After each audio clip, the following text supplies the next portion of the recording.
Man, nothing like a little controversy to bring out the troops. If I was speaking on Romans or something, there'd be like 12 of you. Here we are. Well. All right. Well, what's that? We all come. Yeah, right. Okay. Well, let me open us with prayer, and then we'll dive in here. God, we're so grateful that we can gather tonight. We thank you for a beautiful evening.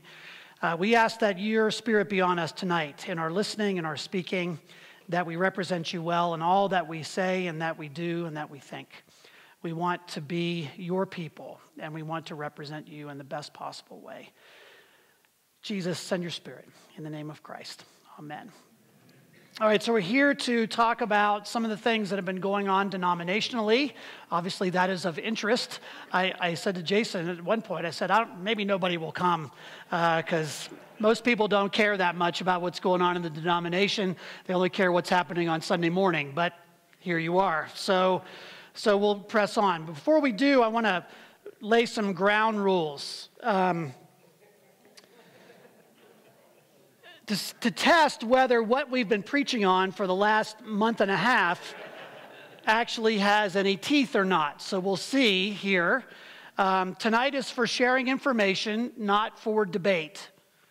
So we're not here to debate things. I'm here to share information with you. So I invite you to listen tonight for understanding. To assume the best of one another, because in any group like this, not everyone is of the same mind. We need to be respectful. To let the fruit of the Spirit season our words. And remember to think, remember this? To think before you speak. To ask, is it true? Is it helpful? Is it inspiring? Or informational? I'll allow that. Is it necessary? And is it kind? That's an important way for us to think about all of these issues as we dive in. Before we go any further, too, I want to give you a quick primer on United Methodist polity and discipline, because a lot of people have been Methodist for a long time, but the locus of their understanding is the local church. And the only time the conference comes into play is two times. One, at church conference every year, except now that's not happening anymore because now we do circuit charge conferences. The DS will not be coming to be with us anymore for church conference. So we get to do our own. And the second time is if there's a pastoral move. That's when everybody gets very interested in the annual conference. But I want to give you an idea of how we're organized so you can see why these things don't happen fast and why they're very complex. Bob Sharp and I were talking on the way in. He says, I've been seeing some of this stuff, reading the emails. He said that this stuff makes the Army look really efficient by comparison. And it does. It really does. So let me give you just an overview of how our organizational chart works, or is supposed to work. The basic unit of the church, the decision-making body for the entire global United Methodist Church, is the General Conference. The General Conference is elected from delegates from all of the annual conferences, which I'll get to here in a minute, proportioned by the membership in those particular annual conferences. The General Conference meets once every 4 years. The General Conference has the sole authority to change or alter our book of discipline, which is our church polity, order, doctrine, and so forth. So I want you to imagine a committee of 800 people from all over the world with many different languages trying to make decisions in a 2-week time frame once every 4 years. It's not pretty, even in the best of times. So General Conference last met in 2016. After General Conference, there's another 4-year conference that meets, and that's the Jurisdictional Conference. The Jurisdictional Conference is regions of the country and the world, well, primarily of our country, the central conferences are those that are in the other parts of the world. But here in the U.S., we're divided into jurisdictions, and those jurisdictional conferences have two primary functions. One is to elect bishops.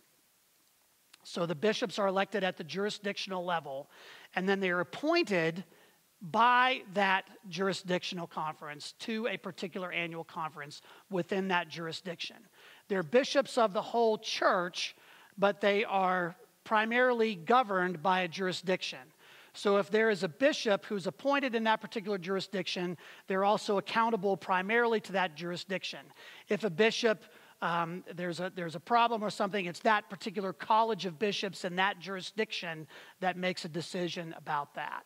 So the jurisdiction is kind of a middle step. It only really comes into play, again, once every 4 years when it's time for election of bishops. And that usually only happens when somebody retires, because once you're elected for bishop, you're a bishop for life, which is a whole nother matter altogether. Jurisdictional conferences then are divided into annual conferences. We are part of what is now called the Mountain Sky Annual Conference. That used to be 2 annual conferences. It used to be Rocky Mountain Conference, and it used to be Yellowstone Conference, but this past year they merged to become the Mountain Sky Conference. Mountain Sky Conference is the largest in area in the lower 48 states. It consists of states of Colorado, Utah, Wyoming, Montana, and 1 church in Idaho. That's the broad geographic region of our annual conference. By contrast, I was ordained in central Pennsylvania, which is thus the central slice of Pennsylvania. There were 600 churches in that little slice of Pennsylvania. We have about 300 plus churches in this entire 4-state plus 1 region. Annual conferences then are divided into districts. And our district is now the Peaks and Pikes Peak region. Used to be the Mile High Pikes Peak region. So our district extends from Fountain all the way up to south part of Denver, west to Breckenridge, and east out to Rush and Calhan out on the plains. Okay, so it's kind of a large area as well. 59 churches in our districts. That gives you an idea of how everything is organized. So we're under multiple levels here. Now, there are 2 other branches. This is the legislative branch: General Conference, Jurisdictional Conference, Annual Conference, District, all part of the legislative branch of the church. There's also an executive branch of the church called the Council of Bishops. That is the college of all of the bishops who serve globally. And it also includes the retired bishops who have voice but not vote. So I want you to imagine at your corporate board meeting that the retired CEOs all get to show up and speak. That's what happens with this. Now, there's one bishop who's elected as the president, elected by the bishops to be the president of the Council of Bishops, but that person is not the Methodist Pope. It would be much easier sometimes if we had a pope, but the Council of Bishops is the executive branch. And then we have a judicial branch called our Judicial Council, which very much like the Supreme Court of the United States, rules on matters of church law. And they meet twice a year to rule on matters of church law that comes from the General Conference or from the annual conferences. They can appeal to the Judicial Council. So, legislative branch, executive branch, judicial branch. What does this sound like? And how's that working out for us, you know? So this is part of the reason why things never happen fast or efficiently. So keep this in the back of your mind as we go through what we're about to talk about. Now, there's some other things you need to know about Methodism that are unique. Some of you know this, some of you don't. And that is that We are a connectional system. Clergy are appointed to their pastoral charges. Elders are itinerant and are under that kind of appointment. I'm an elder in the church, so therefore, when I came to Tri-Lakes, I did not come for an interview, I came for an introduction. It's an arranged marriage, okay? Sometimes it works. Here we are 8 years later. Sometimes it doesn't, but that's how it works. Now, Jason, on the other hand, is commissioned toward deacon. Deacons are more specialized. They are not itinerant, although they're appointed by the bishop. So Jason has to find his own job and then say, can you appoint me to this place? So that's the difference. But appointments are a big deal in our church because of the way our polity works. It goes all the way back to Wesley. The second thing you need to understand is that all of our property and all of our assets, including our financial assets, are held in trust by the annual conference. So though we pay for our building, we pay our salaries, we purchase all the things that we need, at the end of the day, all of that belongs to the annual conference. And then also, 13% of our church's income goes back to the annual conference and the denomination in what are called our shares of ministry or apportioned funds. You'll hear us talk about apportionments. That's what we mean by that. So that's the difference between us and, say, a more congregational system like Baptists or Presbyterians, where people, churches are a little bit more autonomous. They own their stuff. They're connected in a more loose fashion. We're a much more tight connection, which is why when these controversial issues come up, they're much more difficult to deal with because we're glued together in that way. Question? We meet our apportionments every year. Yes, we do. And we have continued to do so. So, what I want to do now is give you a summary of the process, where things have come, and where we are at present. Okay? So we have to go in the Wayback Machine back to 1968 first, 50 years ago, when the United Methodist Church was formed. It was formed out of the merger of two denominations, the Methodist Church and the Evangelical United Brethren. They formed in 1968 to become the United Methodist Church. From the very beginning, there's been controversy, as there was in, remember 1968? I don't, but some of you do, and I was 5. So, but I'm a historian, so I know that 68 was a time of great upheaval and turmoil that reminds us of what we're going through even today, 50 years later. We saw that time of upheaval and turmoil, sexual revolution hitting the scene, a lot of other things taking place. And so all of that was brought into this merger, and it was seeding some of the stuff that we're dealing with today. So here's the context. Theological disagreements over the authority and interpretation of Scripture have been part of the merger of the United Methodist Church from the beginning. The presenting issue that is driving a lot of our conversation and conflict right now is the issue of the church's stance on the practice of homosexuality. It's been there since 1972. I would argue that is the tip of a much larger iceberg on biblical authority and doctrine and a lot of other things, but this is the presenting issue. Here's what the language of our discipline has said since 1972. We affirm that all persons are individuals of sacred worth, created in the image of God. All persons need the ministry of the church. We affirm that God's grace is available to all.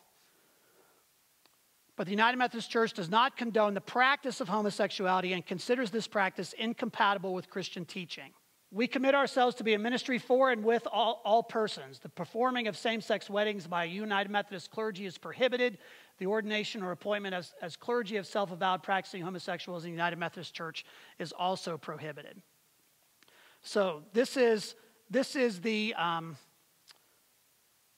language in our discipline at this point.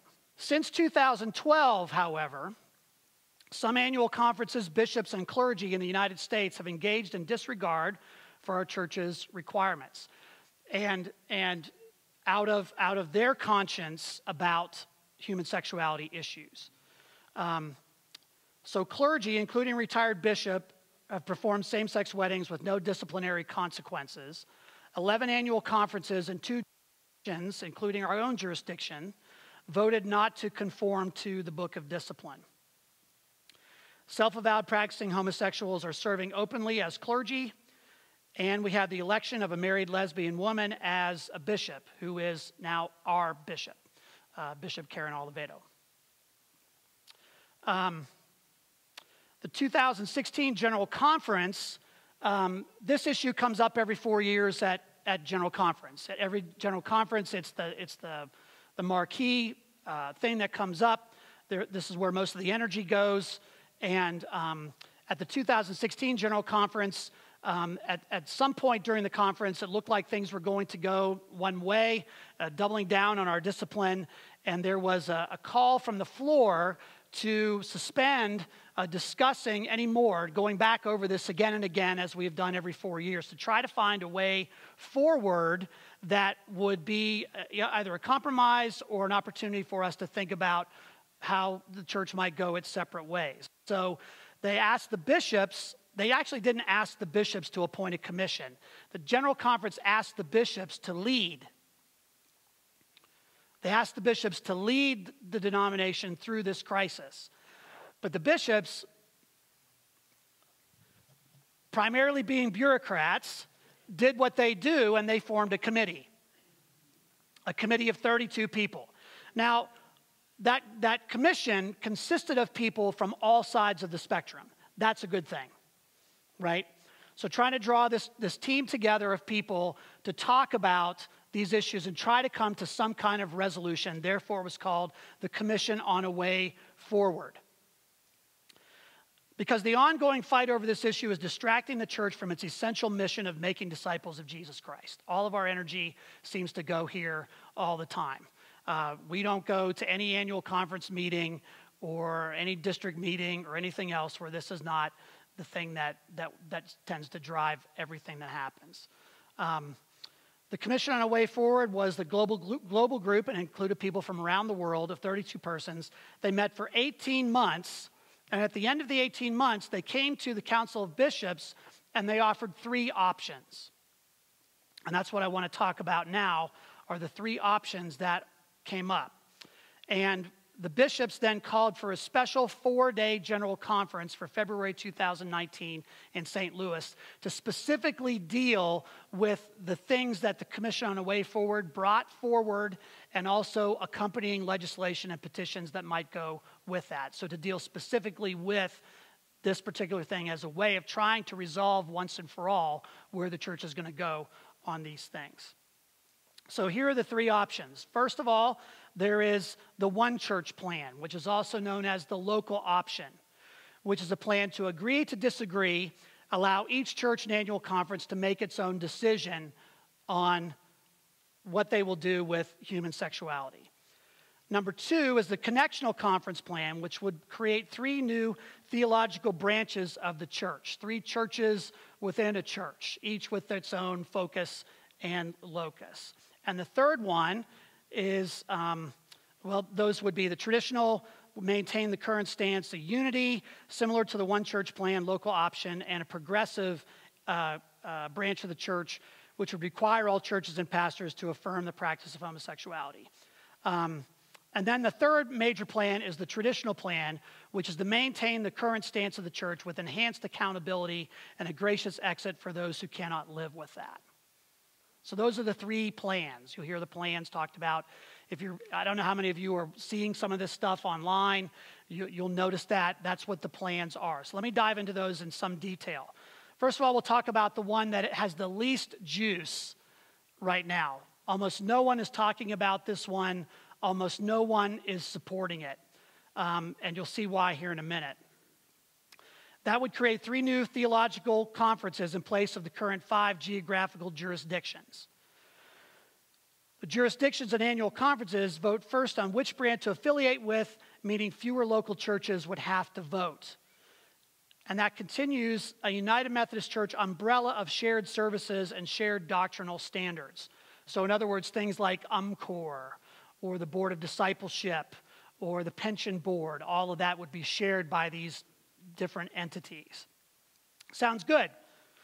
It transfers much of the authority and accountability functions to the connectional conferences. So, you decide where you want to affiliate. You come up with those parts of the Book of Discipline that meet your convictions. Cross-connectional ministries and partnerships could continue. In other words, there are certain things we still hold in common, even if we disagree on some other things. And so the work within each connectional conference would be funded and governed by that church's theology and requirements. So again, 3 churches within a church, bishops and clergy would only serve within their connectional conference. So you're creating sort of like we have one church with 3 different worship services, and sometimes ne'er the twain shall meet, right? I mean, I notice some of you are not sitting in your regular seats, and it's freaking me out. It's really, really kind of odd here. You're on other sides. I don't know what's happening. I'm in my chair. I'm in the same place always. So what's the downside of this? Here's the ghost in the machine. It requires 8 constitutional amendments in order to make it work. Now, how do you get a constitutional amendment passed in the U.S. government? Not easily. What does it require? A 2/3 vote by General Conference on each one, and then those amendments go out to every annual conference globally, and they vote on it, and they have to come up with a 2/3 majority to make it pass anyway. So you've got 2 major gates to jump. And I can't recall a time in my,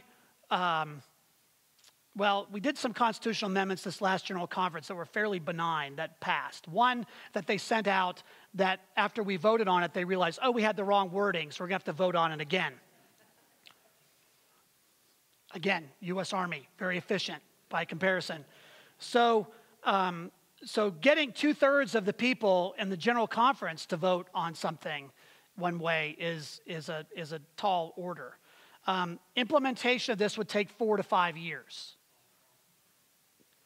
because it takes at least a 2-year period for the annual conferences in Africa and all these other places to meet and to vote on these things, okay? So there's a lot of complexity in this plan that make it too unwieldy, which is why nobody really wants to pursue it. In fact, the Judicial Council met last week, and they were to decide on the constitutionality of all these plans. They said the Connectional Conference Plan we're not even going to address because it's too speculative. We can't comment on constitutional amendments that haven't happened yet. So in some ways, this may be the fallback position at some point. But nobody is really pounding the table saying this is the way forward right now. So let's turn to the One Church plan. It changes the church's official teaching on marriage and sexuality to affirm monogamous same-sex relationship. It defines marriage as between 2 adults. Each annual conference would decide what standards to impose on clergy, whether to ordain practicing homosexuals or not. And it allows pastors to perform same-sex weddings. Each local church then decides whether or not to allow same-sex weddings to be performed on church property. So the church would have to vote on what it would allow. And then it includes protections of conscience for traditionalist clergy and bishops. Or if you're in a conference where the majority are traditional and you might be more progressive, it's to protect you as well. That's the intent. It allows the central conferences outside the United States to continue operating under the current provisions of the discipline, so they can choose to stay where they are. Now, it changes the church's pension plan to accommodate clergy and congregations that might leave the denomination. The good news for us is that our pension board saw this kind of stuff coming down the road. They changed their name from the United Methodist Board of Pensions to Westpath.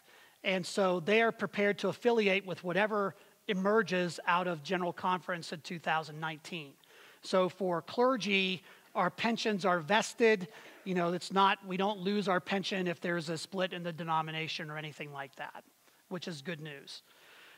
But there's no exit path for congregations. So if a congregation decided it wanted to leave, this is true for us today, if you decided as a congregation you wanted to exit the United Methodist Church, the conference has every right to say to us, great, give us the keys and the checkbook. Otherwise, like what happened with the Episcopalians when they went through their split, you're looking at millions of dollars of litigation. This does not require constitutional amendments, at least at this point. And implementation could begin within a year. So what are the potential problems with this plan? Well, it significantly alters the connectional nature of Methodism. I mean, we are already kind of living the one church plan here in the West. We're living it here in our annual conference right now because we have two different expressions going on. And what it does for the minority, it creates sort of a small ghetto of churches and appointments where they can actually serve. And it's very difficult to have a position that is in the middle of the road. I am famous for saying, my staff will tell you, what are the only two things that ever stay in the middle of the road? Roadkill and yellow lines. Eventually it drifts one way or the other. See, they've heard me say that way too many times. It creates two tiers of ministry in each annual conference, which is very tenuous. And the conflict over marriage and sexuality descends to every annual conference in every local church. There's a potential that every local church would have to vote on their stance and maybe with or in opposition to the pastor they currently have serving there. Anytime you vote on something, what happens? There are winners and there are losers. And it's certain to fracture, and many congregations are divided. Many congregations all congregations have people on all sides of issues like this and many others. So voting always, one of the things I love about our church is when we vote on stuff, we almost never have to count the votes because we tend to be like, yeah, we're all good. It's all good. But this puts us in a place where we would have to decide and there would be winners and losers over that. Many evangelicals would leave the denomination if the one church plan passes because it changes our book of discipline, which many evangelicals believe is a major theological issue. Okay? So, and there's no exit path that would spell chaos and potential lawsuits because those who want to leave, how do you go? Well, you can't just pick up and say we're done. You now have property issues, you now have asset issues, you have all kinds of other things that are going to happen. The Episcopal Church now has more than 200 buildings that are sitting empty because they've litigated these things and not given those congregations the ability to leave. They've held on to them. They've spent millions of dollars in litigation. This would likely lead to that if it is passed. Then there's the traditional plan. Traditional plan would retain the current stance of the discipline prohibiting same-sex marriage and the ordination of practicing homosexuals. It would enhance accountability by the way, again, this is the current stance in the Book of Discipline. The issue has been enforcement of the Book of Discipline. Annual conferences not enforcing the discipline could no longer use the United Methodist name or logo and could not give or receive funds through the general church. Such annual conferences would be encouraged to form their own self-governing Methodist church. Bishops unwilling to enforce the discipline are subject to a Council of Bishops accountability process. Last week, the Judicial Council ruled that unconstitutional. It would require a constitutional change because right now, bishops are accountable to the College of Bishops in their jurisdiction, not to the Council of Bishops as a whole. Okay. Such bishops are encouraged to join a new self-governing Methodist church. There is a provision in the discipline that if you got 50 churches together, they could form their own autonomous affiliated church. In other words, they could, like the Methodist Church in Puerto Rico, for example, is not officially United Methodist, but it's an affiliated autonomous body. They affiliate with us. They have representatives that come to our general conference, but they are not strictly United Methodists. Okay. It would expand the definition of self-avowed practicing homosexual to include persons living in a same-sex marriage, union, or partnership.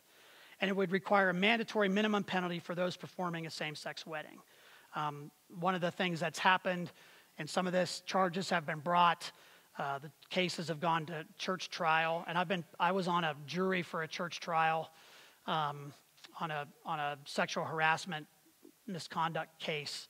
It is not fun or pretty in any way, shape, or form.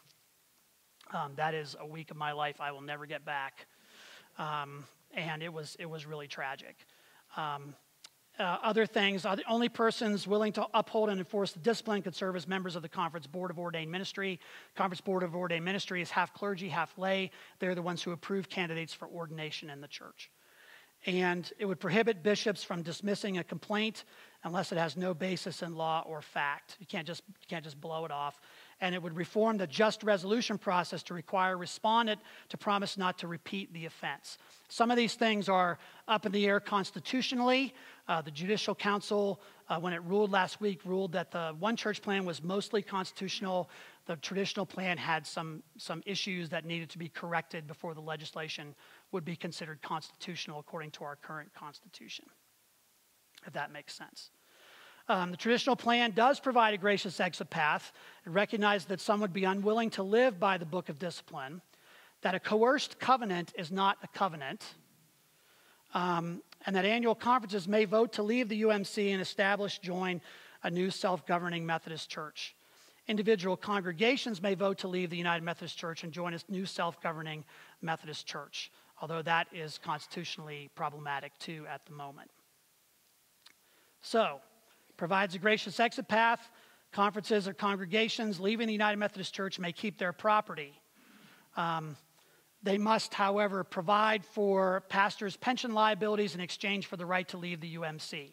Every annual conference, every local church has a share of the unfunded pension liabilities. So we pay pension for clergy. It's required, and so we have to keep paying that in order to fund those who have already retired. So to exit, you would have to determine what that amount was, and that's what you would pay as sort of an exit fee for that, okay? Those leaving the church may continue to cooperate with United Methodist Church on mission programs and partnerships, share pension and health benefits. This does not require constitutional amendments, although it does require some tweaking in the legislation if it were to pass. Implementation could begin immediately. Again, this is really, the traditional plan is putting teeth into what already exists. That's the idea. There are some proposed amendments with this. I'm not going to spend a lot of time on a global episcopacy committee to administer complaints against bishops, investigating allegations against annual conferences. I would call it, and Maxie Dunham, who came up with these, was president of Asbury when I was there. He's a beloved pastor, but some of this looks to me like, it forms the witch hunt committee almost.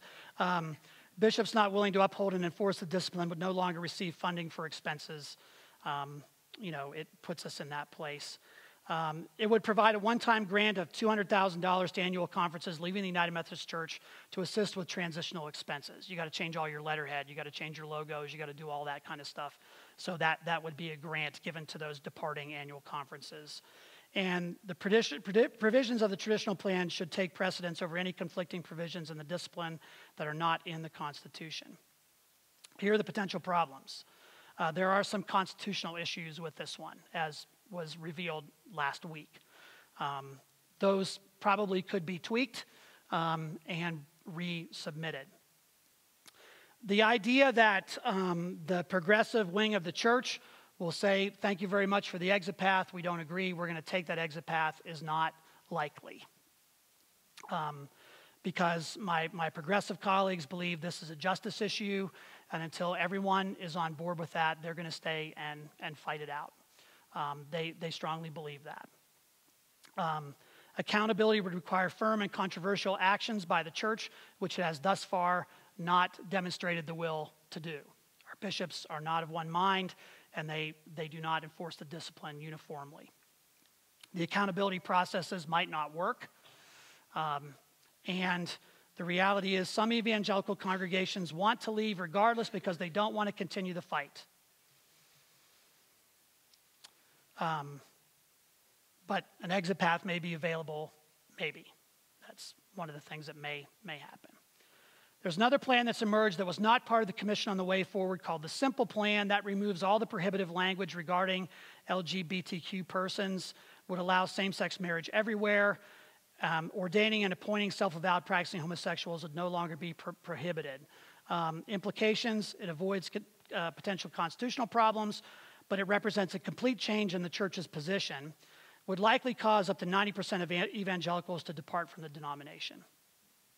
You can see the issues there. So those are the main three options: the one church plan, the connectional conference plan, and the traditional plan. Now, I'm going to say this again later, but I'm going to say it now. Many of you served in the military here or are familiar with that life. What do we know about plans? No plan survives the line of departure, right? So the likelihood of any of these plans passing as they currently are constituted is virtually nil. The legislative process, again, 800 people coming for 4 days, loaded for bear to defend a particular position. These things are not likely to end up in a monolithic way at the end of the day. There's some additional proposed legislation because the Judicial Council ruled at its last docket that any petition could be submitted, and any person who's a member of the United Methodist Church can submit a petition to General Conference. You could submit a petition to General Conference if you met the deadline, which is already passed, so don't get that idea out of your head. But you could have done it. You could have done it.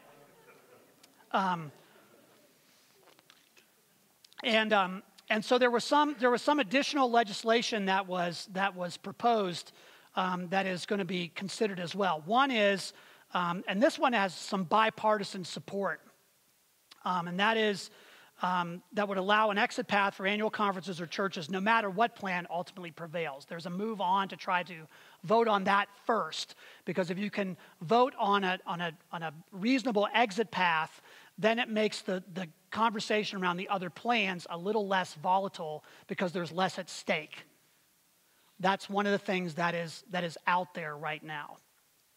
The other option, one of the other things, and there's a whole bunch of other stuff, but there's the nuclear option on the table, and that is the dissolution of the denomination and to divide up all the assets and simply blow it up and move on. Nobody is really promoting that, but it's one of those things that has to be put on the table, to look at. So, I'm going to get your questions at the end here. I want to make sure I get through all this, because I might answer your question before we finish up. What could happen? What could happen? None of the proposed plans will go through the legislative process unscathed. That will happen. One thing that could happen is one of the plans passes by a narrow margin, and usually when we vote on these things, it's about a 60-40 split. Okay. One of the major dynamics in the church is that the church is declining in the U.S., but it is growing rapidly in Africa and in places like the Philippines. So, and those areas tend to be much more conservative. So the votes there, I think it said by 2020, 40% of the delegates at General Conference will be from outside the U.S. That's how fast the church is growing. Because again, your representation at General Conference is based on your membership. So for example, our whole 4-state area gets 6 delegates. That's it. It's not a lot. The other option, the other possibility is that no plan passes. I think this is the most likely option. If you were to ask me today, I think that's the most likely option. In 2012, I was a reserve delegate to General Conference. So I went, and I was also working press. I was doing blogging for that. So I was there for 2 weeks in Tampa at General Conference. And the major issue there, besides all this, was restructuring the denomination to try to streamline it, save some money, dial back, get into the financial reality. So 2 weeks, $9 million spent on General Conference to hammer out this plan, legislation, late nights, all the stuff that took place. I'm sitting in the airport getting ready to fly home, and the gavel hasn't dropped yet on the end of General Conference, and my phone starts blowing up. And right before adjournment, the Judicial Council came out with a statement that said the plan that the General Conference voted on was unconstitutional, therefore invalid, and all that work was down the drain. So, given that experience, it is highly likely that at the end of these 4 days, we may be right back where we were. After all this wrestling and stuff, we could be right back where we are. There could also be another possible attempt to defer decisions to another General Conference session, which is what we have been famous for doing for 50 years. We're very good can kickers. And we like to study things. We'll form another study committee. I think the time for that, however, is over. I think everybody wants to be able to make a decision. There are also lots of other unforeseen scenarios. General Conference will be live streamed. You can watch it.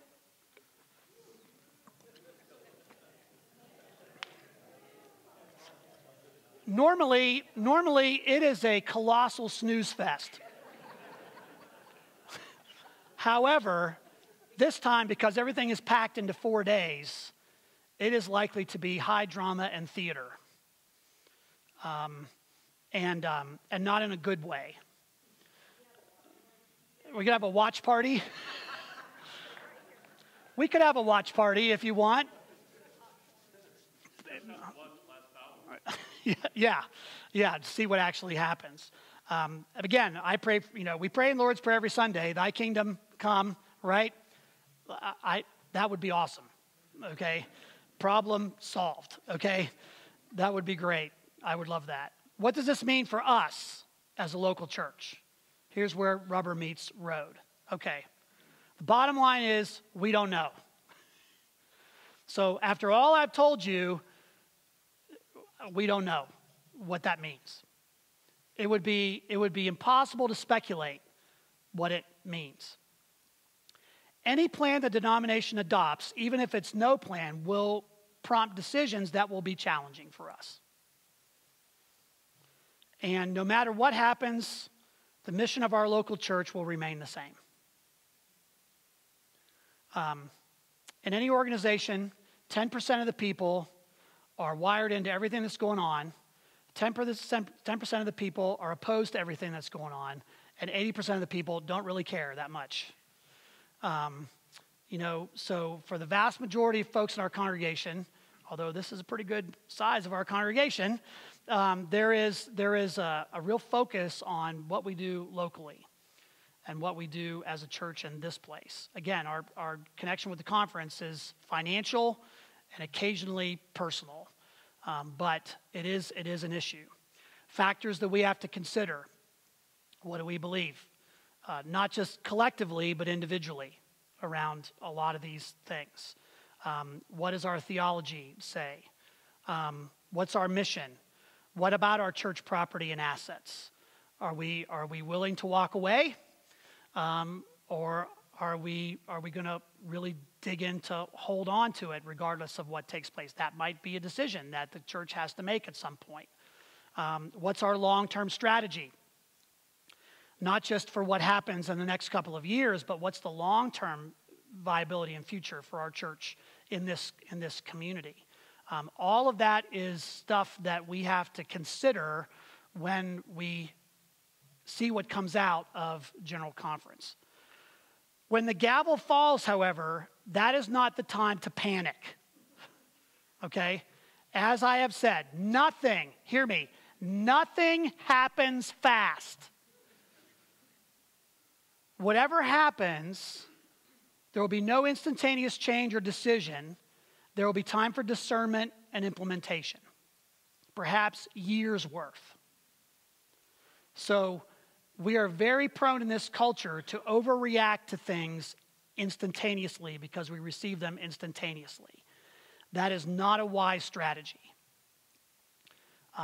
So we are not going to overreact to whatever takes place. Okay? We have not reacted to what has taken place. We talked about this as a church council. When the bishop was elected, that was very controversial. It hit the front page of the Denver Post. I did not go to a holiday party for the last 2 years where somebody did not back me into a corner and grill me about all of this. Okay? So if you invite me to your party,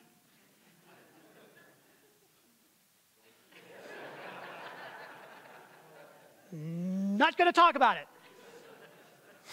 Okay? Where was I going with that? What was I talking about? Dana, help me out. Patience. Jason just preached on it yesterday. Patience. That's what we have to think about. We have to be measured, and we have to work off of facts, not rumors. Whenever this happens, if you're watching, and it's very interesting to watch, United Methodist Twitter is a lot like regular Twitter because everything is immediate reaction and all the stuff that goes on. And rumor blows up, and this happened, and this is terrible, and this is awful, and this is the greatest thing that ever happened. It's not the way that it works. We need time to discern what will take place. What I promise you is this. You will be provided with prompt communication from church leadership on outcomes and potential decisions to be made. And we will do that in a non-anxious way. That has been my approach through this whole thing. When the bishop was elected, I sent out a pastoral letter saying, look, it's tempting to want to jump up and down and react and do all kinds of things, but we are going to continue to do what we do, okay? Because we got people all over the place, and we want to continue to do what we do. That's where I was going. We were talking about this at church council and said, some people wanted to say, well, we should withhold our apportionments in protest of what's taking place. And my response to that, the church votes. I don't have a vote. Did you know that? There's only one committee in the church that I have a vote on. And that's the Lay Leadership and Nominations Committee. It's the only one. I don't vote on anything else. I am ex officio on everything else. But I did advise the church council and say, and Mark and everyone else, we talked about this, that in order for us to be at the table, in order for us to be faithful to our commitments, we're going to continue to pay our apportionments, and we have. I've continued to participate at the annual conference level. I've continued to do everything that's been asked of me as a clergy person in the annual conference, because that's what people do. That's what you do when you're, even if you're in disagreement, you continue to stay at the table. So we will inform you about that. You will have plenty of opportunity to ask questions, to provide input. Each member of the church has a voice and a vote in the end. And the direction of this church will be ultimately determined by God and by the church's membership. Not by me, not by the church council, but by all of you. Because the decisions that you make are going to be long-lasting, outlasting me or Jason or anyone else. You're going to have to make a decision for the good of the church for a long period of time. And we're going to give you all the tools to do that. And we're going to do it in a way that everyone has a voice, even those who may be on opposite sides of particular issues. Okay? Here's my commitment to you. To shepherd this church through these days ahead regardless of the outcome. I specifically asked the bishop to leave me in place at least until all of this is settled. Hopefully longer than that. But at least until all of this is settled. Because I think it's important. I owe you that. I want to make sure this place is thriving and doing what it does best. To give you the facts in order for you to make informed decisions for the long-term future of the church. I have my convictions. I'm not going to go through all those tonight. Many of you know where I stand on a lot of things. It's not a secret. My wife will tell you I don't have too many unspoken thoughts.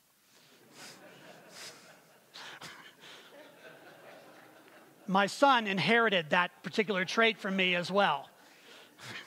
We are very much alike in that way. So you don't have to go very far to know that. But I also want you to know, if you disagree with me, I still love you and I'm glad you're here and I want you to be here. Because I love this place and I love you people. And I want us to try to make it through this together. And to exhaust every possibility to do that. To create space for holy conversations and for different opinions to be shared. So in other words, two things. One, don't freak out. And two, I'm not going anywhere. Don't freak out. It's going to be okay. Why? Because ultimately, God is on the throne. Ultimately, this is his church, not ours. What do we do in the interim? We pray.